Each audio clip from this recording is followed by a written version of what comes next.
6,000 Indian rupees. Uppi ಬಾಸ್ಗೆ film ಅರ್ಥ ಆಗಿಲ್ಲ ಅದು ಸೂಪರ್ ಹಿಟ್.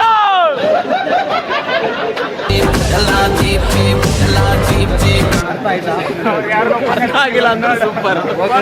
ಫೋಕಸ್ ಸಿಕ್ಕ ಮೇಲೆ ಹೇಳ್ತೀನಿ.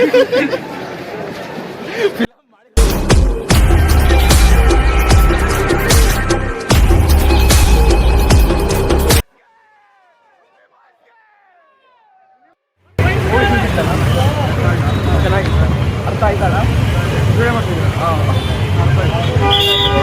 ಫೋಕಸ್ ಹೋಗ್ತೈತೆ. ಉಪ್ಪಿ ಬಾಸ್ಗೆ ಮೂವಿ ನೋಡಿದ್ರಾ? ಮೂವಿ ಅರ್ಥ ಆಯ್ತಲ್ಲ? ನೀವು ಅರ್ಥ ಮಾಡ್ಕೊಂಡು